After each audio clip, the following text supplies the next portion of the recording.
Can you talk about ego? Okay. So, ego is a tricky thing. In my mind, it's an outdated model or an outdated way of thinking. Typically, when you hear ego, it's a context of something that inside of you that takes you over and creates a difficulty for you and makes you be in ways that you don't want to be. And that is creating resistance within yourself. And I actually, in a recent interview and in other contexts, I do bring that up, that it's time to move beyond this ego concept.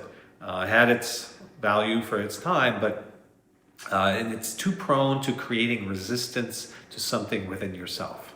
You can't move, you can't heal, you can't move forward when there's even the slightest sense of resistance within yourself. It's not just resistance to life, when you want things to be a certain way and you're living for those outcomes, and then it doesn't happen, and along the way, and even before the outcome, you're in resistance to why are things not, working the way I want them to so that I can have my outcome.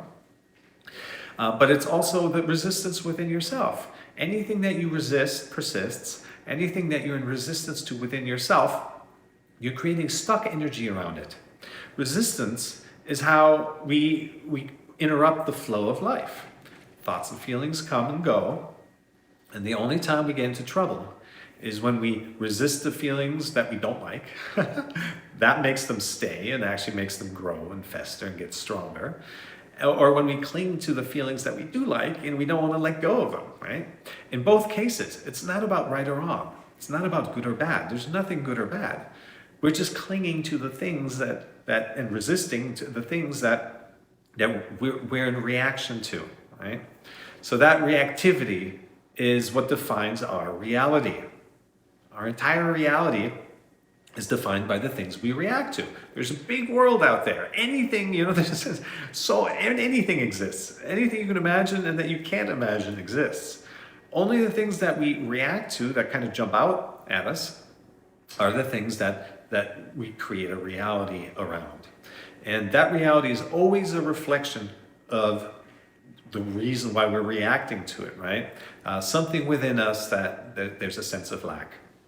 We don't feel happiness and joy and enough self-love, so we attach our happiness to people, places, and things around us and need them to make us feel loved. So we cling to that stuff.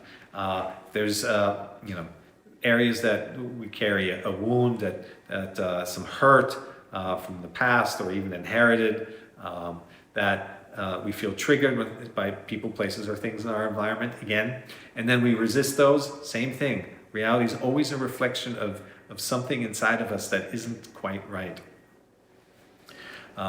So time to move beyond the ego. We cannot be in resistance to anything within ourselves. It's all part of us.